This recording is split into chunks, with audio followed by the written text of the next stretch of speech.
ವೀಕ್ಷಕರೇ, ಇದು ಕಲ್ಯಾಣ ಕರ್ನಾಟಕ ಕನ್ನಡಿ ಸುದ್ದಿವಾಹಿನಿ. ನಾನು ನಿಮ್ಮ ಐನ್ಗೌಡ. ಇಂದು ವಿಜಯನಗರ ಜಿಲ್ಲೆ ಹೂವಿನಹಡಗಲಿ ಪಟ್ಟಣದಲ್ಲಿ ಕರ್ನಾಟಕ ರಾಜ್ಯ ಸರ್ಕಾರಿ ನೌಕರರ ಸಂಘದ ತಾಲೂಕು ಘಟಕದ ನೂತನ ಪದಾಧಿಕಾರಿಗಳ ಪದಗ್ರಹಣ ಸಮಾರಂಭದ ಪ್ರಯುಕ್ತ ಉಚಿತ ಆರೋಗ್ಯ ತಪಾಸಣಾ ಶಿಬಿರವನ್ನು ಏರ್ಪಡಿಸಲಾಗಿತ್ತು. ಜಿಬಿಆರ್ ಮಹಾವಿದ್ಯಾಲಯ ಗ್ರಂಥಾಲಯದ ಆವರಣದಲ್ಲಿ ಕರ್ನಾಟಕ ರಾಜ್ಯ ಸರ್ಕಾರಿ ನೌಕರರ ಸಂಘ Hoovinahadagali, S Narayan super speciality centre Davanagere, Vishwaradhya cancer hospital Davanagere ಮತ್ತು IMAAFI ಹೂವಿನಹಡಗಲಿ, ಜಿಬಿಆರ್ ಮಹಾವಿದ್ಯಾಲಯ ಹೂವಿನಹಡಗಲಿ, ಆರೋಗ್ಯ ಮತ್ತು ಕುಟುಂಬ ಕಲ್ಯಾಣ ಇಲಾಖೆ ಹೂವಿನಹಡಗಲಿ ಹಾಗೂ ವಿವಿಧ ವೃಂದ ಸಂಘಗಳ ಸಹಯೋಗದಲ್ಲಿ ಇಂತಹ ಒಂದು ಕಾರ್ಯಕ್ರಮವನ್ನು ಆಯೋಜನೆಗೊಳಿಸಲಾಗಿತ್ತು. ನಾಡಿನ ಹೆಸರಾಂತ ವೈದ್ಯರಾದಂತಹ ಮಲ್ಲಿಗೆ ನಾಡಿನ ಹೆಮ್ಮೆಯ ಸುಪುತ್ರರು, ವೈದ್ಯಕೀಯ ಕ್ಷೇತ್ರದ ಹೂವಿನಹಡಗಲಿಯ ಜೋಡಿ ನಕ್ಷತ್ರಗಳಾದಂತಹ ಡಾಕ್ಟರ್ ಜ್ಯೋತಿ ಪಾಲಾಕ್ಷರವರು ಹಾಗೂ ಡಾಕ್ಟರ್ ಸುಭಾಷ್ ಚಂದ್ರವರ ನೇತೃತ್ವದಲ್ಲಿ ಇಂತಹ ಒಂದು ಕಾರ್ಯಕ್ರಮವನ್ನು ಆಯೋಜನೆಗೊಳಿಸಲಾಗಿತ್ತು. ಈ ಒಂದು ಕಾರ್ಯಕ್ರಮಕ್ಕೆ ಚಾಲನೆಯನ್ನು ನೀಡಿ ಮಾತನಾಡಿದಂತಹ ಹರಪನಹಳ್ಳಿಯ ಸಹಾಯಕ ಆಯುಕ್ತರಾದಂತಹ ಚಿದಾನಂದ ಗುರುಸ್ವಾಮಿಯವರು ಅತ್ಯಂತ ಶ್ಲಾಘನೀಯವಾದಂತಹ ಕಾರ್ಯ ಎಂದು ಬಣ್ಣಿಸಿದರು. ಏನು ಒಂದು ನೂತನ ಪದಾಧಿಕಾರಿಗಳ ಪದಗ್ರಹಣ ಸಂದರ್ಭದಲ್ಲಿ ಉಚಿತ ಆರೋಗ್ಯ ತಪಾಸಣಾ ಶಿಬಿರವನ್ನು ಏರ್ಪಡಿಸಿರುವಂತಹದ್ದು ಒಂದು ಶ್ಲಾಘನೀಯ ಕಾರ್ಯ. ಹೂವಿನಹಡಗಲಿ ಸರ್ಕಾರಿ ನೌಕರರ ಸಂಘದ ಒಂದು ಶ್ಲಾಘನೀಯ ಕಾರ್ಯಕ್ಕೆ ಅಭಿನಂದಿಸುವುದಾಗಿ ಹೇಳಿದರು. ಅದೇ ರೀತಿಯಾಗಿ ಏನು ಒಂದು ಪದಗ್ರಹಣ ಕಾರ್ಯಕ್ರಮವನ್ನು ಉದ್ಘಾಟಿಸಿ ಮಾತನಾಡಿದರು ಸಹಾಯಕ ಆಯುಕ್ತರು. ಶಿಬಿರ ಆಯೋಜನೆ ಅತ್ಯಂತ ಶ್ಲಾಘನೀಯ ಅಂದರು. ಹೂವಿನಹಡಗಲಿ ನೌಕರರ ಸಂಘದ ಕಾರ್ಯವೈಖರಿಯ ಬಗ್ಗೆ ಮೆಚ್ಚುಗೆಯ ಮಾತುಗಳನ್ನಾಡಿದರು. ಸಹಾಯಕ ಆಯುಕ್ತರಾದಂತಹ ಚಿದಾನಂದ ಗುರುಸ್ವಾಮಿಯವರು ಈ ಒಂದು ಕಾರ್ಯಕ್ರಮದಲ್ಲಿ ಪಾಲ್ಗೊಂಡು ಜಿಬಿಆರ್ ಕಾಲೇಜ್ ಆಡಳಿತ ಮಂಡಳಿ ಅಧ್ಯಕ್ಷರಾದಂತಹ ಎಸ್ ಮೋಹನ್ ರೆಡ್ಡಿಯವರು ಮಾತನಾಡಿದರು. ಪ್ರಾಸ್ತಾವಿಕವಾಗಿ ನೂತನ ಅಧ್ಯಕ್ಷರಾದಂತಹ ಐನಗೌಡರು ಕೊಟ್ರಗೌಡರವರು ಕೂಡ ಮಾತನಾಡಿದರು. ಡಾಕ್ಟರ್ ಸುಭಾಷ್ ಚಂದ್ರವರು, ಡಾಕ್ಟರ್ ವೀರೇಶ್ ಅವರು, ಡಾಕ್ಟರ್ ಶಿವಕುಮಾರ್ ಅವರು, ಡಾಕ್ಟರ್ ಗುರುರಾಜ್ ಅವರು ಮಾತನಾಡಿದರು. ತಹಸೀಲ್ದಾರ್ ಆದಂತಹ ರಾಘವೇಂದ್ರ ರಾವ್ ಅವರು ಕೂಡ ಮಾತನಾಡಿ ಸಂಘದ ಕಾರ್ಯವೈಖರಿಯ ಬಗ್ಗೆ ಮೆಚ್ಚುಗೆಯ ಮಾತನಾಡಿದರು. ಹೂವಿನಹಡಗಲಿ ತಹಸೀಲ್ದಾರ್ ಆದಂತಹ ಸಂತೋಷ್ ಕುಮಾರ್ ಅವರು ನೂತನ ಸರ್ಕಾರಿ ನೌಕರರ ಸಂಘದ ನೂತನ ಅಧ್ಯಕ್ಷರು, ಪದಾಧಿಕಾರಿಗಳು ಮತ್ತು ಎಲ್ಲ ನಿರ್ದೇಶಕರಿಗೆ ಪ್ರಮಾಣ ವಚನವನ್ನು ಬೋಧಿಸಿದರು. ದ್ವಾರಕೀಶ್ ಅವರು ಕಾರ್ಯಕ್ರಮವನ್ನು ನಿರೂಪಿಸಿದರು. ಸಂದರ್ಭದಲ್ಲಿ ಮಾತನಾಡಿದಂತಹ ಜಿಲ್ಲಾ ಸರ್ಕಾರಿ ನೌಕರರ ಸಂಘದ ಅಧ್ಯಕ್ಷರಾದಂತಹ ಮಲ್ಲಿಕಾರ್ಜುನ್ ಗೌಡ್ರವರು ತಾಲೂಕಾ ಘಟಕದ ನೂತನ ಅಧ್ಯಕ್ಷರಾಗಿದ್ದಾರೆ. ಸರ್ಕಾರಿ ನೌಕರರ ಸಂಘದ ಅಧ್ಯಕ್ಷರಾಗಿ ಇವತ್ತು ಪದಗ್ರಹಣವನ್ನು ಸ್ವೀಕರಿಸಿದರು. ಐನಗೌಡರು ಕೊಟ್ರಗೌಡ್ರವರು ಅವರ ಬಗ್ಗೆ ಮೆಚ್ಚುಗೆಯ ಮಾತುಗಳನ್ನಾಡಿದರು.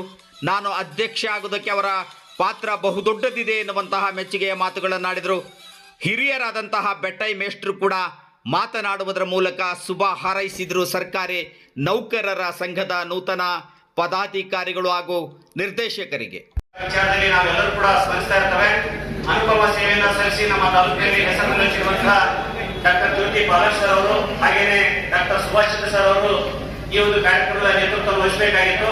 ಆದರೆ ಅನಿವಾರ್ಯ ಕಾರಣದಿಂದ ಡಾಕ್ಟರ್ ಜ್ಯೋತಿ ಪಾಲಾಕ್ಷರ್ ಅವರು ಇಲ್ಲಿ ಆಗಮಿಸಲಿಕ್ಕೆ ಆಗಿಲ್ಲ ಎಂಬಂತಹ ಒಂದು ಅನುಪಸ್ಥಿತಿಯಲ್ಲಿ ಅವರು ಕೂಡ ಸ್ವಾಗತ ಮಾಡ್ತಿದ್ದಾರೆ. ಹಾಗೇನೆ ಈ ಒಂದು ಕಾರ್ಯಕ್ರಮದ ವೇದಿಕೆಯಲ್ಲಿ ಹಸಿರಾಗಿರುವಂತಹ ನಮ್ಮ ಪ್ರತಿಷ್ಠಿತ ವೈದ್ಯರಾದಂತಹ ನಮ್ಮ ಹೂವಿನಹಡಗಲಿಯಾದಂತಹ ಡಾಕ್ಟರ್ ಸುಭಾಷ್ ಚಂದ್ರ ಸರ್ ಅವರೇ, ನಮ್ಮ ವೇದಿಕೆ ಮೇಲೆ ಹಸಿರಾಗಿರುವಂತಹ ಎಲ್ಲ ಗಣ್ಯಮಾನ್ಯರೇ, ಕರ್ನಾಟಕ ರಾಜ್ಯ ಸರ್ಕಾರಿ ನೌಕರರ ಸಂಘದ ಹಿಂದಿನ ಮತ್ತು ಈಗಿನ ಸರ್ವ ಪದಾಧಿಕಾರಿ ವೃಂದದವರೇ, ಅಧಿಕಾರಿ ಮಿತ್ರರೇ, ನೌಕರ ಬಂಧುಗಳೇ, ಹಾಗೆಯೇ ನಮ್ಮ ಹೂವಿನಹಡಗಲಿಯ ಗಣ್ಯ ನಾಗರಿಕರೇ, ವಿದ್ಯಾರ್ಥಿ ಮಿತ್ರರೇ, ಹಾಗೆಯೇ ಮಾಧ್ಯಮದ ಗೆಳೆಯರೇ, ಈಗಾಗಲೇ ನಾವು ಅಂದ್ಕೊಂಡಂತೆ ಈ ದಿನ 2 ಪ್ರಮುಖ ಕಾರ್ಯಕ್ರಮಗಳನ್ನ ಹಮ್ಮಿಕೊಂಡಿದ್ದೇವೆ. ಡಾಕ್ಟರ್ ಸರ್ ಹೇಳಿದ್ರು 2 ಕಾರ್ಯಕ್ರಮಗಳು ಮಾಡಿಕೊಂಡಿದ್ದು ಅಷ್ಟು ಕಷ್ಟ ಆಗುತ್ತೆ ಅಂತಂದ್ರು. ಆದ್ರೆ ಇಲ್ಲಿ ನಾವು ಅಂದ್ಕೊಂಡಂತೆ ಆರೋಗ್ಯ ತಪಾಸಣಾ ಶಿಬಿರ ಅಲ್ಲಿ ನಡೀತಾ ಇದೆ, ಅಲ್ಲಿ ಯಾವುದೇ ರೀತಿಯ ತೊಂದರೆ ಆಗ್ತಾ ಇಲ್ಲ. ಪೇಷಂಟ್ಗಳು ಏನ್ ಬರ್ತಾ ಇದ್ದಾರೆ ಅಥವಾ ಆರೋಗ್ಯ ತಪಾಸಣಾ ಶಿಬಿರದಲ್ಲಿ ಭಾಗವಹಿಸಿರುವಂತಹ ವ್ಯಕ್ತಿಗಳಿಗೆ ಅಲ್ಲಿ ಮುಕ್ತವಾಗಿರುವಂತಹ ವಾತಾವರಣದಲ್ಲಿ ಅವರು ತಪಾಸಣೆಯನ್ನ ಮಾಡಿಸ್ಕೊಳ್ತಾ ಇದ್ದಾರೆ. ಇಲ್ಲಿ ವೇದಿಕೆ ಕಾರ್ಯಕ್ರಮದಲ್ಲಿ ಕೇವಲ ಒಂದು ತಾಸಿನಲ್ಲಿ ಒಂದು ಕಾರ್ಯಕ್ರಮ ಮುಗಿಸಬೇಕಂತಕ್ಕಂಥ ಹಿನ್ನೆಲೆಯಲ್ಲಿ ಇವತ್ತು ನೂತನ ಪದಾಧಿಕಾರಿಗಳಿಗೆ ಪದಗ್ರಹಣ ಸಮಾರಂಭ ಮತ್ತೆ ಇಂದಿನ ನಮ್ಮ ಸೇವೆ ಸಲ್ಲಿಸಿರುವಂತಹ ಪದಾಧಿಕಾರಿಗಳಿಗೆ ಬೀಳ್ಕೊಡುವ ಸಮಾರಂಭವನ್ನು ಹಮ್ಮಿಕೊಂಡಿದ್ದೇವೆ.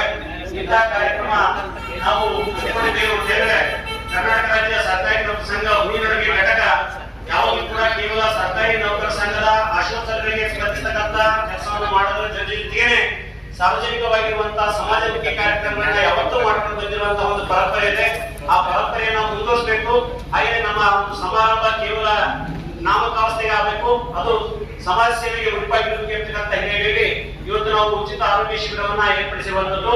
ಈ ಉಚಿತ ಆರೋಗ್ಯ ಶಿಬಿರವನ್ನ ಏರ್ಪಡಿಸಬೇಕು ಎಂಬತಕ್ಕಂಥ ಚಿಂತನೆ ನಮಗೆ ಪ್ರಾರಂಭವಾದಾಗ ನಾವು ನಮ್ಮ AMA ಅಧ್ಯಕ್ಷರನ್ನ, ನಮ್ಮ ತಾಲೂಕಿನಲ್ಲಿರುವಂತಹ ವಿವಿಧ ವೈದ್ಯರುಗಳನ್ನ ಭೇಟಿ ಮಾಡಿ ಅವರ ಒಂದು ಸಲಹೆಗಳ ಪ್ರಕಾರ ಹಲವಾರು ತಂಡಗಳನ್ನ ನಾವು ಇಲ್ಲಿ ಕನ್ಸಲ್ಟ್ ಮಾಡಿದ್ವಿ. ಆ ಹಿನ್ನೆಲೆಯಲ್ಲಿ ಇವತ್ತು ನಮ್ಮ ಕರ್ನಾಟಕ ರಾಜ್ಯ ಸರ್ಕಾರಿ ನೌಕರ ಸಂಘದ ಇದಕ್ಕೆ ಹೋಗೊಟ್ಟು ಬಂದಿರುವಂತದ್ದು ಅಂತ ಹೇಳಿದ್ರೆ ನಾರಾಯಣ ಹೃದಯದ ಒಂದು ಆರೋಗ್ಯದ ಶಿಬಿರದ ವೈದ್ಯಾಧಿಕಾರಿಗಳು ಕೂಡ ಇದರಲ್ಲಿ ಭಾಗವಹಿಸಿದ್ದಾರೆ. ಹಾಗೆಯೇ ವಿಶ್ವರಾಜ್ಯ ಕ್ಯಾನ್ಸರ್ ಹಾಸ್ಪಿಟಲ್ ವೈದ್ಯರು ಕೂಡ ಇದರಲ್ಲಿ ಭಾಗವಹಿಸಿದ್ದಾರೆ. ಜೊತೆಗೆ ನಮ್ಮ AMA ವತಿಯಿಂದ ನಮ್ಮ ಹೂವಿನಡಗಿಯಲ್ಲಿರುವಂತಹ ಎಲ್ಲಾ ವೈದ್ಯರು ಕೂಡ ಇದರಲ್ಲಿ ಭಾಗವಹಿಸಿ ಉಚಿತವಾಗಿ BP, ಶುಗರ್ ಮತ್ತು ಇತರೆ ರೀತಿಯ ಟೆಸ್ಟ್ ಗಳನ್ನ ಮಾಡುವಂತ ಕೆಲಸಕ್ಕೆ ಮುಂದಾಗಿರುವಂತದ್ದು ನಮ್ಮೆಲ್ಲರೂ ಕೂಡ ಹೆಮ್ಮೆ ತರುವಂತಹ ವಿಚಾರ ಅಂತ ನಮ್ಮ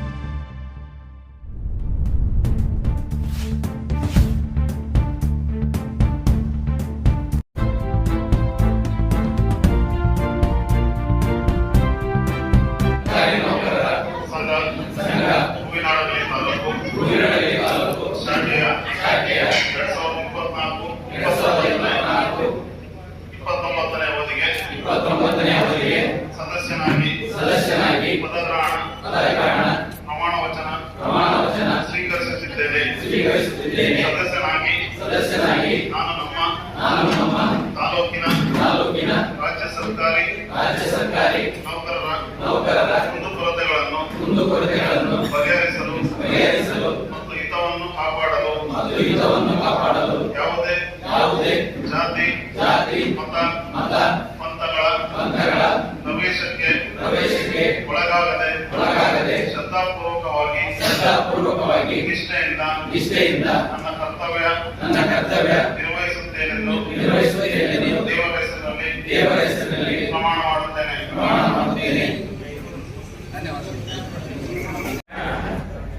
ತಮ್ಮ ಸಂಘದ ಪರಂಪರೆಯಂತೆ ಉಚಿತ ಆರೋಗ್ಯ ತಪಾಸಣಾ ಶಿಬಿರ ಸಮಾಜಮುಖಿ ಕಾರ್ಯಕ್ರಮವನ್ನು ಹಮ್ಮಿಕೊಂಡಿದ್ದಾರೆ. ಈ ಒಂದು ಕಾರ್ಯಕ್ರಮ ಯಶಸ್ವಿಯಾಗಲಿ ಎಲ್ಲರೂ ಈ ಒಂದು ಕಾರ್ಯಕ್ರಮದ ಸದುಪಯೋಗ ಪಡೆಯಲಿ. ತುಂಬಾ ಪ್ರತಿಷ್ಠಿತ ಆಸ್ಪತ್ರೆಯವರು ಇವತ್ತು ತಮಗೆ ಇವತ್ತು ಬಂದು ತಮ್ಮ ಸೇವೆಯನ್ನು ನೀಡಲಿಕ್ಕೆ ಸಿದ್ಧರಾಗಿದ್ದಾರೆ. ಎಲ್ಲ ಈ ಸೇವೆಯನ್ನು ಪಡೆದು ಇದನ್ನು ಯಶಸ್ವಿಯಾಗಿ ಈ ಕಾರ್ಯಕ್ರಮ ಯಶಸ್ವಿಯಾಗಲಿ ಅಂತ ನಾನು ಹೇಳ್ತಾ ನನಗೆ ಕರೆದು ಈ ಕಾರ್ಯಕ್ರಮವನ್ನು ಉದ್ಘಾಟನೆ ಮಾಡಲಿಕ್ಕೆ ಹಾಗೂ ಮಾತಾಡಲಿಕ್ಕೆ ಅವಕಾಶ ಮಾಡಿಕೊಡುವ ಎಲ್ಲ ಸಂಘದ ಅಧ್ಯಕ್ಷರು, ಎಲ್ಲ ಪದಾಧಿಕಾರಿಗಳು ತಮಗೆಲ್ಲರಿಗೂ ಒಂದಿಷ್ಟ ನಾನು ಅದ್ಭುತವಾದ ಒಂದು ಕಾರ್ಯಕ್ರಮವನ್ನ ಬೆಳಗ್ಗೆ ಗಣಿತದವರು ಹಮ್ಮಿಕೊಂಡಿದ್ದಾರೆ. ಅದು ನಮ್ಮ ಕಾಲೇಜಿನಲ್ಲಿ ನಾವು ಮಾಡಬೇಕಾದಂತಹ ಕಾರ್ಯಕ್ರಮಕ್ಕೆ ಅವರು ಕೈ ಜೋಡಿಸಿದ್ದಾರೆ. ನಾವು ಆರೋಗ್ಯ ತಪಾಸಣೆ ಕಾರ್ಯಕ್ರಮಗಳು ಮಾಡಬೇಕಾಯ್ತು. ಅವ್ರು ಬಂದು ಕೇಳಿದಾಗ ಎರಡೂ ಆಗ್ತದೆ ಕೇಳಿ ಒಪ್ಕೊಂಡಿದ್ವಿ. ರಾಜ್ಯ ಸರ್ಕಾರ ನೌಕರ ಹಡಗಿ ಘಟಕ ಇಂಥ ಕಾರ್ಯಕ್ರಮವನ್ನ ಅದ್ಭುತವಾಗಿ ಇಲ್ಲಿವರೆಗೂ ನಡೆಸಿಕೊಂಡು ಬಂದಿದೆ. ಮುಂದಿನ ದಿನಮಾನಗಳಲ್ಲಿ ಇಂಥ ಸಾರ್ವಜನಿಕ ಉದ್ದೇಶಗಳಂತ ಸಾರ್ವಜನಿಕ ಉಪಯುಕ್ತ ಕಾರ್ಯಕ್ರಮಗಳನ್ನ ನಿರಂತರವಾಗಿ ಈ ಘಟಕ ಹಮ್ಮಿಕೊಳ್ಳಿ ಅಂತ ಹೇಳಿ ನಾನು ಅವರಿಗೆ ಹಾರೈಸಿ ನನ್ನ ಮಾತನ್ನು ಮುಗಿಸ್ತೇನೆ.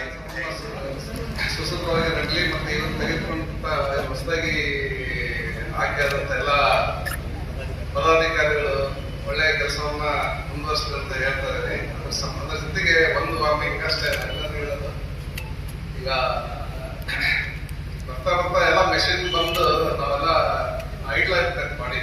ಸೊ ನಾ ಹೇಳೋದಿಷ್ಟೇ, ಈಗ ಎಲ್ಲರಿಗೂ ಎಕ್ಸರ್ಸೈಸ್ ಮಾಡ್ರಿ ಇಲ್ಲ ವಾಕಿಂಗ್ ಮಾಡ್ರಿ ಅಂತಂದ್ರೆ ಎಲ್ಲ ಟೈಮ್ ಇಲ್ಲ ಅಂತಾರ. ಬಿಜಿ ಅನ್ನೋದೇ ಒಂದು ದೊಡ್ಡ ರೋಗ. ಎಲ್ಲರೂ ಎಕ್ಸರ್ಸೈಸ್ ಮಾಡಂತ ತಿರ್ಸ್ಮಾಡ್ತಾರೆ. ಸೊ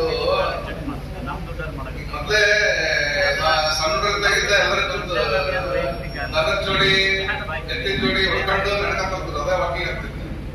ಆಮೇಲೆ ಬೆಳಿಗ್ಗೆ ಕಟ್ಟಿಗೆ ತರೋದಾಗ್ಲಿ, ನೀರು ಜಗ್ಗೋದಾಗ್ಲಿ, ಹೆಣ್ಮಕ್ಳು ಬೀಸೋದು, ಹುಟ್ಟೋದು, ಇವೆಲ್ಲ ಮ್ಯಾನುವಲ್ ಬಾಡಿ ಕೆಲಸ, ಮ್ಯಾನುವಲ್ ವರ್ಕ್ ಸ್ಟ್ರೇನ್ ಆಗ್ತಿತ್ತು. ಅದು ಎಲ್ಲ ಕೆಲಸ ಎಲ್ಲ ಬಂದಾಗ್ಬಿಟ್ಟವೆ ಈಗ. So idleness is the main cause for other diseases. So ಒಂದು request, please take care of your body and exercise, walking ಇದು ಮಾಡ್ರಿ ಅಂತ ಮತ್ತೊಂದ್ಸಲ ಪ್ರತಿ ಸಲ ಹೇಳೋದು ಇಷ್ಟೇ. ಈ 24 ತಾಸೊಳಗೆ ಇದು ಟೇಕ್ ಒಂದು ಅರ್ಧ ತಾಸು, 1 ತಾಸು ನಿಮ್ಮ ಆರೋಗ್ಯ, ನಿಮ್ಮ ಬಾಡಿ ಮೇಂಟೆನೆನ್ಸ್ ಮಾಡ್ಲಿಕ್ಕೆ ಟೈಮ್ ಕೊಡ್ರಿ. ಯಾಕಂದ್ರೆ body is yours property, you cannot change your body. ಅಂಗಿ ಶರ್ಟ್ ಅಂತೇಳಿ ಚೇಂಜ್ ಮಾಡಕ್ ಬರೋದಿಲ್ಲ. So body maintenance is your own duty. So ಅದನ್ನ ಕಲೆ ಇಟ್ಕೊಂಡು ದಯವಿಟ್ಟು ಎಲ್ಲರೂ ಪಾಲಿಸುತ್ತೆ. ಇಷ್ಟಪಡ್ತೇನೆ. ಸಮಯದ ಅಭಾವ ಇರೋದ್ರಿಂದ ಹೆಚ್ಚು ಮಾತಾಡ್ಲಿಕ್ಕೆ ಇಷ್ಟಪಡಲ್ಲ, ಆದರೂ 4 ಮಾತಾಡ್ಲಿಕ್ಕೆ ಇಚ್ಛಿಸ್ತೇನೆ ಹೃದಯ ಕಾಯಿಲೆ ಬಗ್ಗೆ. ಈಗ ಎಲ್ರಿಗೂ ಗೊತ್ತಿದೆ, ಎಲ್ರಿಗೂ ನಮ್ಮ ಜನರಲ್ಲಿ ಹೃದಯ ಕಾಯಿಲೆಗಳು ಅಂದ್ರೆ 30 ವರ್ಷ ಆಗಿರಲಿಲ್ಲ, 40 ವರ್ಷ ಆಗಿರಲಿಲ್ಲ, ಸಕ್ಕರೆ ಕಾಯಿಲೆಗಳು, ಬಿಪಿ ಕಾಯಿಲೆಗಳು, ಅಂದ್ರೆ ಹೃದಯ ಕಾಯಿಲೆಗಳು, ಇವನ್ ನರರೋಗ ಕಾಯಿಲೆಗಳು, ಅಂದ್ರೆ ಸ್ಟ್ರೋಕ್ ಆಗಿರ್ಬೋದು, ಈ ತರ ಕಾಯಿಲೆಗಳು ಜಾಸ್ತಿ ಆಗ್ತದೆ ನಾವು ನೋಡ್ತಾ ಇದ್ದೇವೆ. ಅಂದ್ರೆ ನಾವು ಬರೀ ಟ್ರೀಟ್ಮೆಂಟ್ ಬಗ್ಗೆ ಅಷ್ಟೇ ನಾವು ಗಮನ ಕೊಡ್ತಾ ಇದ್ದೇವೆ. ಆದ್ರೆ ಪ್ರಿವೆನ್ಷನ್ ನಿಮ್ಗೆಲ್ಲರಿಗೂ ಗೊತ್ತಿದೆ, prevention is better than cure. ಹೇಗೆ ಈ ಕಾಯಿಲೆಗಳು ನಮ್ಮ ಜನರಲ್ಲಿ ಹೇಗೆ ಅಂದ್ರೆ ಹೇಗೆ ತಡೆಗಟ್ಟಬಹುದು ಅನ್ನೋ ಒಂದು ವಿಚಾರ. ಹಾಗೆ ಸರ್ ಹೇಳಿದಾಗೆ ನಾವು ಎಷ್ಟು ನಮ್ಮ ಆರೋಗ್ಯ ಕಡೆಯಲ್ಲಿ ಗಮನ ಕೊಡ್ತೀವೋ ಅಷ್ಟು ಒಂದು ಒಳ್ಳೆ ಆರೋಗ್ಯ ಪಡೆಯಬಹುದು. ಅಂದ್ರೆ ತೊಂದರೆಗಳು ಬಂದಾದ್ಮೇಲೆ ನಾವು ಟ್ರೀಟ್ಮೆಂಟ್ ತಗೊಳ್ಳೋಕ್ಕಿಂತ ಹೇಗೆ ನಾವು ತಡೆಗಟ್ಟಬಹುದು, ಸಕ್ಕರೆ ಕಾಯಿಲೆ ಆಗಿರ್ಬೋದು, ಬಿಪಿ ಕಾಯಿಲೆ ಆಗಿರ್ಬೋದು, ಹೇಗೆ ತಡೆಗಟ್ಟಬಹುದು. ನಂತರ ಪುನಃ ಮತ್ತೆ ಈ ಒಂದು ಕಾರ್ಯಕ್ರಮದಲ್ಲಿ ಭಾಗಿಯಾಗ್ತಿರೋದು ನಿಜವಾಗ್ಲೂ ಈಗ ವೈಯಕ್ತಿಕವಾಗಿ ಸಂತೋಷದಾಯಕವಾಗಿರ್ತಕ್ಕಂಥ ಒಂದು ಸಂದರ್ಭ. ಹಾಗೆಯೇ ನಮ್ಮ ಹಡಗಲಿ ಯಾವಾಗಲೂ ವಿಶೇಷ ಎಲ್ಲ ವಿಚಾರಗಳನ್ನು, ಏನೇ ಕೆಲಸ ಕಾರ್ಯಗಳನ್ನು ಮಾಡಿಕೊಂಡಲು ಅದನ್ನ ಅಚ್ಚುಕಟ್ಟಾಗಿ, ಅದ್ಭುತವಾಗಿ, ಸದಾ ನಿರ್ಬಂಧವಿರ್ತಕ್ಕಂಥ ಕಾರ್ಯಕ್ರಮಗಳನ್ನ ಮಾಡ್ತಾರೆ. ಸತ್ಯ ಇದು ವಾಸ್ತವವಾಗಿ ಸಾಂಸ್ಕೃತಿಕ ಬೀಡು, ಕಲೆಯ ಬೀಡು. ಸೊ ಹಾಗಾಗಿ ಇಲ್ಲಿ ಎಲ್ಲಾ ಕಾರ್ಯಕ್ರಮಗಳು ಅತ್ಯಂತ ಅದ್ಭುತವಾಗಿ ರೂಪಿಸ್ತಕ್ಕಂಥ ಕೆಲಸವನ್ನು ಮಾಡ್ತಾರೆ.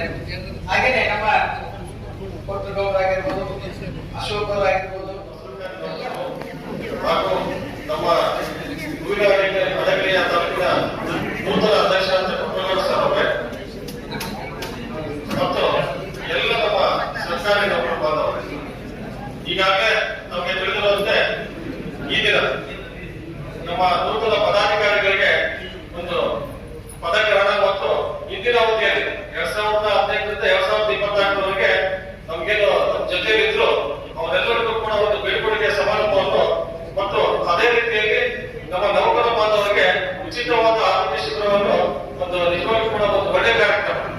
ನಾವು ನಿಜವಾಗ್ಲೂ ಕೂಡ 2015ರಿಂದ 2024ವರೆಗೂ ನಾವು ತಾಲೂಕಿನ ಅಧ್ಯಕ್ಷ ನಮ್ಮ ಅಶೋಕರ ಒಂದು ಸಹಕಾರದಿಂದ ನಾವು ಎಲ್ಲಾ ಕಾರ್ಯಕ್ರಮಗಳನ್ನು ಅತ್ಯಂತ ಅಚ್ಚುಕಟ್ಟುತನದಿಂದ ನಾವು ನಿರ್ವಹಿಸಿದ್ವಿ. ಉದಾಹರಣೆಗೆ ನಮ್ಮ ಹೊಸ ನೂತನ ಜಿಲ್ಲೆ ಆದ ತಕ್ಷಣ ನಮಗೆ ವಿಜಯನಗರ ಜಿಲ್ಲಾಧ್ಯಕ್ಷರಾಗಿ ನಮಗೆ ಸನ್ಮಾನ್ಯ CS ಜಲಾಶಯರವರು ನೇಮಕ ಮಾಡಿದ್ರು. ಆದ್ರೆ ನಮ್ಮ ತಾಲೂಕಿನ ಅಧ್ಯಕ್ಷರ ಸಹಾಯದಿಂದ ಮತ್ತು ಇಡೀ ಜಿಲ್ಲೆಯ ಎಲ್ಲ ನೌಕರ ಬಾಂಧವ ಸಹಕಾರದಿಂದ ನಾನು ಮೊದಲನೇ ನಮ್ಮ ಜಿಲ್ಲಾಧ್ಯಕ್ಷರಾದೆ. ಆ ಒಂದು ದಿನದಿಂದ ಇಂದಿನ ದಿನದ ಒಂದು ದಿನದವರೆಗೂ ಕೂಡ ಅತ್ಯಂತ ಪ್ರಾಮಾಣಿಕವಾಗಿ ನಿಮ್ಮ ಸೇವೆಯನ್ನು ಮಾಡ್ತಾ ಬಂದಿದೆ.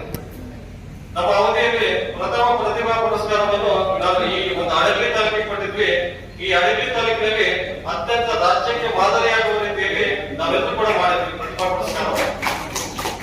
ಹಿಂದೆ ನಮಗೆ ಈಗಿನ ಜಿಲ್ಲಾಧಿಕಾರಿಗಳಂತ MS ದಿವಾಕರ್ ಸರ್ ಅವರು ಆ ದಿನ ಚಿತ್ರದುರ್ಗ ಜಿಲ್ಲೆಯ ಒಂದು ಸಿಒ ಸರ್ ಆಗಿದ್ರು, ಅವರನ್ನು ಇನ್ನು ಜಿಲ್ಲಾಧಿಕಾರಿಗಳು ಕೂಡ ಹಾಕಿದ್ದಿಲ್ಲ. ಆ ಒಂದು ಸಭೆಗೆ ವಿಶೇಷವಾಗಿ ಆವತ್ತಿನ ಒಂದು ಆಹ್ವಾನ ಕೊಟ್ಟು ಒಂದು ಉಪನ್ಯಾಸ ಕಾರ್ಯಕ್ರಮವನ್ನು ಕೂಡ ಈ ಒಂದು ಸಭೆಯ ಮುಖಾಂತರ ನಾವೆಲ್ಲರೂ ಕೂಡ ಮಾಡಿಸಿದ್ವಿ. ಅಂದಿನ ದಿನದವರೆಗೂ ಕೂಡ ನಾವೆಲ್ಲರೂ ಕೂಡ ಈ ದಿನದವರೆಗೂ ಕೂಡ ನಾವೆಲ್ಲ ಒಗ್ಗಟ್ಟಾಗಿದ್ದೀವಿ ಮತ್ತು ಯಶಸ್ವಿಯಾಗಿ ಕೆಲಸ ನಿರ್ವಹಿಸಿಕೊಂಡು ಬಂದಿದೆ. ಇದಕ್ಕೆ ಮುಖ್ಯವಾಗಿರ್ತಕ್ಕಂಥ ನಮ್ಮ ಕೊಟ್ರಗೌಡ ಸರ್ ಅವರು ಸಾಕಷ್ಟು ಅವಿರತ ಸೇವೆಯನ್ನು ಸಲ್ಲಿಸ್ತಾ ಬಂದಿದ್ದಾರೆ. ಯಾವುದೇ ಸರ್ಕಾರಿ ನೌಕರರಿಗೆ ಏನೇ ಕುಂದುಕೊರತೆ ಆದಲ್ಲಿ ಅದೇ ಸ್ಥಳದಲ್ಲಿ ನಿಂತು ಅವರ ಭಾವನೆಗಳು ಮತ್ತು ಅವರ ಕೆಲಸ ಕಾರ್ಯಗಳು ಯಾವ ರೀತಿ ಇರಬೇಕು ಅನ್ನೋದನ್ನ ತಿದ್ದಿ ಹೇಳ್ತಾನೆ. ಅವರು ಮಾಡಿರೋ ತಪ್ಪುಗಳು ಏನಾದ್ರು ಅವುಗಳನ್ನು ಸಹ ಈ ರೀತಿ ಆಗಬಾರ್ದು, ಇನ್ನು ಮುಂದೆ ನೌಕರರ ಮೇಲೆ ಯಾವುದೇ ರೀತಿಯ ದಬ್ಬಾಳಿಕೆಗಳು ಅಥವಾ ಅಹಿತಕರ ಘಟನೆಗಳು ಆಗಬಾರ್ದು ಅನ್ನೋ ಉದ್ದೇಶದಲ್ಲಿ ಅವರು ಸಾಕಷ್ಟು ಒಗ್ಗೂಡಿಸಿಕೊಂಡು ಈ ಒಂದು ನೌಕರ ಸಮಾರಂಭದ ಪದಾಧಿಕಾರಿಗಳ ಪದಗ್ರಹಣ ಸಮಾರಂಭ ಈಗಿನ ಕಾಲದಲ್ಲಿ ಒಂದು ಆರೋಗ್ಯ ಕಾರ್ಯಕ್ರಮದಿಂದ ಅತ್ಯುತ್ತಮ ಕಾರ್ಯಕ್ರಮ. ಅದರಲ್ಲಿ ಒಂದು ಫ್ರೀ ಕ್ಯಾಂಪ್ ಅನ್ನ ಹಿರಿಯ ನೌಕರರಿಗಾಗಿ, ಸರ್ಕಾರಿ ನೌಕರರಿಗಾಗಿ, ಅವರ ಫ್ಯಾಮಿಲಿ ಮೆಂಬರ್ಸ್ಗಾಗಿ ಹಮ್ಮಿಕೊಂಡಿದ್ದಾರೆ. ನಮಗೆಲ್ಲರಿಗೂ ತುಂಬಾ ಖುಷಿಯಾಗಿದೆ. ಈ ಸಮಾರಂಭಕ್ಕೆ ನಮಗೆಲ್ಲರಿಗೂ ಇನ್ವೈಟ್ ಮಾಡಿದ್ದಕ್ಕೆ ಎಲ್ಲರಿಗೂ ಧನ್ಯವಾದಗಳು. ಎಲ್ಲಾ ಸರ್ಕಾರಿ ನೌಕರರಲ್ಲಿ ಇತ್ತೀಚಿನ ದಿನಗಳಲ್ಲಿ ನಾವು ನೋಡ್ತಾ ಇರ್ತಕ್ಕಂಥದ್ದು ಹೃದಯ ಸಂಬಂಧಿ ಕಾಯಿಲೆಗಳಾಗಲಿ ಅಥವಾ ಬಿಪಿ ಒತ್ತಡ ಆಗಲಿ, ಡಯಾಬಿಟಿಸ್ ಆಗಲಿ, ಸುಮಾರು 30ರಿಂದ 35 ವರ್ಷದವರು ನಮ್ಮ ಕಡೆ ಬಂದಾಗ ಅತಿ ಬೇಗನೆ ಅವರಿಗೆ ಈ ಕ್ರಾನಿಕ್ ಡಿಸೀಸ್ ಅಂತ ಹೇಳ್ತೀವಿ, ಅವೆಲ್ಲಗಳು ತುಂಬಾ ಬೇಗನೆ ಬರ್ತದೆ. ಇದಕ್ಕೆಲ್ಲ ಮುಖ್ಯ ಕಾರಣ ಅಂತಂದ್ರೆ ನಮ್ಮ life style, sedentary life style. ನಮ್ಮ ಸುಭಾಷ್ ಸರ್ ಹೇಳಿದಂಗೆ ನಮ್ಮ ದೇಹಕ್ಕೆ ನಾವು ದಂಡನೆ ಕೊಡ್ತಾ ಇದ್ದೇವೆ, ಅದರಿಂದ ನಮಗೆ ಅನೇಕ ರೋಗಗಳು ಬರ್ತಾ ಇದಾವೆ. ಆ ದೇಹದ ದಂಡನೆಗೆ ನೀವು ಒತ್ತು ಕೊಟ್ಟು ಒಂದು ಅರ್ಧ ತಾಸು ಅಥವಾ 1 ತಾಸಾಗಿ ಪ್ರಾಣಾಯಾಮ ಆಗಲಿ, ವಾಕಿಂಗ್ ಆಗಲಿ, ಒಂದು ಪೀಳಿಗೆಗಳಾಗಲಿ ಈ ನೂತನ ಪದಾಧಿಕಾರಿಗಳ ಸ್ಥಾನಕ್ಕೆ ಆಗಮಿಸಿರ್ತಕ್ಕಂಥ ಎಲ್ಲ ಭಾಗಿಯರೇ ಹಾಗೂ ವೇದಿಕೆಗೆ ಆಚರಣೆಲ್ಲ ಗಣ್ಯಮಾನ. ಈಗ ಈ ನೂತನ ಪದಾಧಿಕಾರಿಗಳು ಪದಗ್ರಹಣ ಮಾಡಿದ್ದಾರೆ. ಅವರು ಹಿಂದಿನ ಪದಾಧಿಕಾರಿಗೆ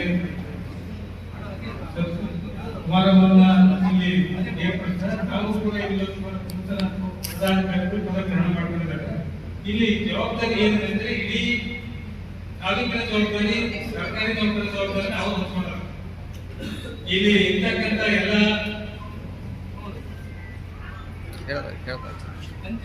ಇಲ್ಲಿ ಇರ್ತಕ್ಕಂಥ ಎಲ್ಲ ಈ ಅಧಿಕಾರಿಗಳು ಇಲ್ಲಿ ಬಂದಿರ್ತಕ್ಕಂಥ 23